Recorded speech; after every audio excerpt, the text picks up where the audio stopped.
Assalamualaikum warahmatullahi wabarakatuh. Salam olahraga. Senang sekali gua Abdul Haris bisa ketemu teman-teman semua dalam tendangan bebas Bung Ais. Dan kali ini gua bakal bahas tentang tim nasional Indonesia U23 yang akan berlaga di Asian Under-23 Championship 2025 ya, kalau dulu namanya Piala AFF U23 ya. Dan ini merupakan edisi kelima di turnamen ini ya, sejak pertama kali digelar tahun 2005, 20 tahun lalu. Saat itu digelar di Thailand dan Thailand juara mengalahkan Singapura di final. Kemudian 2011 batal digelar, 2019 Indonesia juara. Ini satu-satunya Indonesia juara dari 4 edisi sebelumnya ya. 2019 Indonesia juara mengalahkan Thailand 21 di Kamboja. Saat itu Indonesia ditangani oleh Coach Indra Syafri dan Osvaldo Hai yang jadi bintang saat itu. Kemudian 2019 setelah Indonesia juara, 2022 Indonesia mundur karena banyak pemain Indonesia yang terserang COVID-19. Saat itu zaman-zamannya COVID dan Indonesia tidak siap karena pemainnya banyak yang sakit.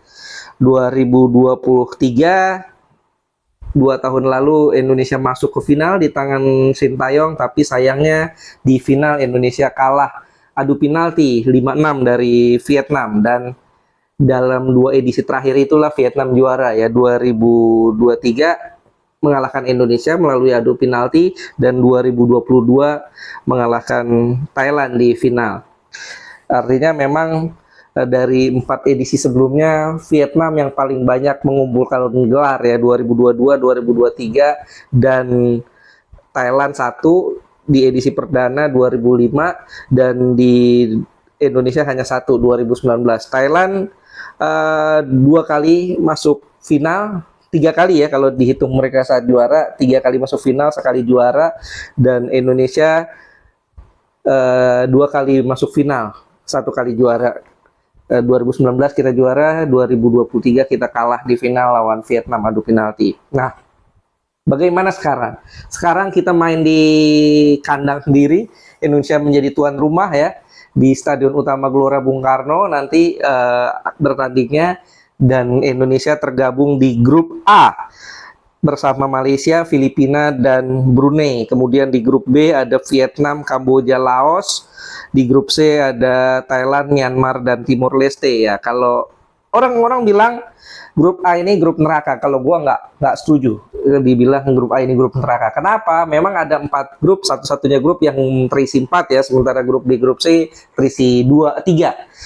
Kenapa gue bilang bukan grup neraka? Karena dari 4 kontestan, Indonesia 1, kemudian Malaysia, Filipina, Brunei, hanya Malaysia yang menurut gue yang jadi lawan paling berat Indonesia. Sementara Filipina, Brunei, tanpa meremehkan lawan, gue pikir Indonesia berada 2 tingkat bahkan 3 tingkat di bawah mereka ya. Brunei kita tahu sepak bola mereka cukup tertinggal ya di Asia Tenggara, sehingga bisa dikatakan 2 tingkat, 3 tingkat di bawah Indonesia. Sementara Filipina memang di level senior mereka ini meningkat luar biasa ya sejak 2010, sejak mereka menggunakan banyak pemain-pemain naturalisasi, pemain-pemain berkewarganegaraan ganda.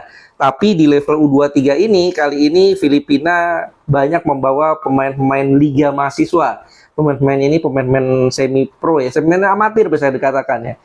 Pemain-pemain yang jam terbangnya di liga mahasiswa, di liga kampus ya. Ini yang menurut gue harusnya Indonesia bisa menang lah lawan Brunei, Filipina. Dan Indonesia juga di tangan Gerard Vandenberg ini 23 nama yang dipanggil, ini bukan tim yang baru menurut gue, karena tim ini mayoritas adalah diisi oleh jebolan tim nasional U19 yang juara di tahun lalu di tangan Coach Indra Syafri ya. Ada Dava Fasya, ada Kakang, ada Kadek Arel, Donitri Pamungkas, Buffon, kemudian juga ada Frankie Misa, ada Robi Darwis, Tony Firmansyah ya, Arkan Fikri juga ada Victor Detan, dan juga Jens Reven. Jens Reven striker yang cukup mumpuni ya, punya postur bagus, dan juga sekarang baru saja direkrut oleh Bali United, menjadi salah satu pemain U23 yang dimiliki oleh Bali United.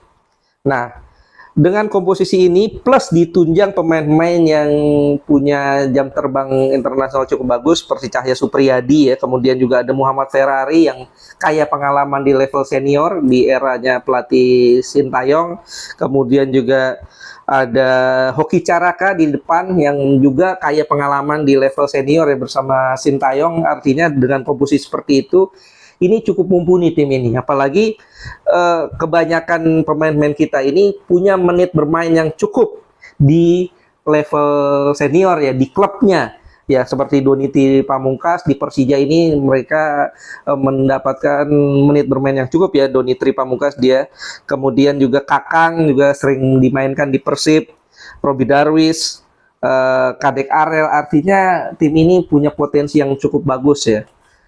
Dan di tangan Gerald Van den Berg, bagaimana dengan Gerald Van den Berg? Gerald Van den Berg ini adalah bisa dikatakan ujian pertamanya ya di Piala AFF, karena setelah training camp di Jakarta, Indonesia belum sempat uji coba, sehingga langsung turun ke turnamen, langsung debut. Gerald Van den Berg secara kepelatihan memang kalau kita bilang tidak terlalu mentereng ya. Sejak tahun 2000 dia jadi pelatih PSV Junior, kemudian 2004 pelatih 1860 Munich, 2006 sampai 2007 di Helmond Sport, di 2008 FC Eindhoven, 2008 juga dia jadi asisten pelatih di Willem II, dan 2025 dia ditunjuk sebagai pelatih Timnas U23, Timnas Indonesia U23, sekaligus asisten pelatih Timnas Nasional Indonesia Senior. Tapi meskipun kualitas kurikulum vitae-nya ini tidak terlalu mentereng ya, Gerald Van den Berg ini satu dari beberapa pemain atau salah satu pemain yang membawa timnas Belanda juara Euro 1988. Ini prestasi yang paling fenomenal yang pernah dilakoni oleh Belanda ya. Dan dengan itu kalau kita lihat Gerald Van den Berg di era-era itu, di tahun 1988 ada Ruud Gullit, kemudian juga ada Marco van Basten, Frank Rijkaard ya, Wim Kief ya, dan pelatihnya Rinus Michel. Kita tahu siapa Rinus Michel. Rinus Michel ini adalah bapaknya total football, orang yang bisa dikatakan meng-create total football sehingga bermain sedemikian agresif, menarik, dan menyerang. Ya mudah-mudahan dimentori langsung oleh Rinus Michel yang bapaknya total football, ya mudah-mudahan bisa menularkan hal-hal positif buat tim nasional Indonesia. Apalagi kalau kita lihat tim kepelatihannya juga cukup bagus ya. Gerald Van den Berg ini ditemani oleh Simon Tahamata. Kita tahu siapa Simon Tahamata, mantan pemain Ajax ya, dan juga tim nasional Belanda, punya keturunan Maluku, berdarah Maluku ya, dan dia juga cukup punya track record bagus dalam mengembangkan pemain-pemain muda. Ya, selain jadi asisten pelatih U23 juga dia jadi head of talent scouting-nya Indonesia ya. Selain itu juga ada Frank van Kempen, orang Belanda juga, dan Zulkifli Syukur. Kita tahu Zulkifli Syukur ini meskipun pelatih muda, dia cukup piawai dalam memotivasi para pemain muda. Artinya komposisinya cukup bagus ya. Selain ada Sjoerd Woudenberg dan Damian van Rensburg ya sebagai pelatih goalkeeper. Ya, lalu bagaimana dengan Malaysia? Malaysia di tangan pelatih muda mereka ya, Nafuzi Zain, memang bisa dikatakan ya tidak banyak membawa pemain-pemain yang bermain di level senior mereka ya. Memang tercatat kalau gue lihat hanya sekitar 2-3 pemain yang pernah promosi atau main di level senior tim nasional Malaysia senior. Selebihnya adalah pemain-pemain U23 ya. Dan tapi mereka sempat 2 kali melakoni uji coba. Ini tentu yang menjadi nilai plus buat Malaysia ya. Mereka 2 kali melakoni uji coba melawan bahkan tiga kali melakukan uji coba melawan PDRM, menang 1-0, kemudian juga mereka melawan Melaka, menang 4-1 di Malaysia ya, dan mereka kalah dari Negeri Sembilan 0-1. Artinya dengan 3 kali uji coba ini tentu membuat mesin mereka lebih siap ya untuk bisa bertanding langsung di turnamen ini. Beda dengan Indonesia yang belum sekalipun melakukan uji coba. Ya, tapi alhamdulillahnya Indonesia menghadapi Brunei di pertandingan pertama tanggal 15 ini ya, hari ini di Stadion Utama Gelora Bung Karno, dan tanggal 18 lawan Filipina, baru tanggal 21-nya lawan Malaysia. Ini penting sekali.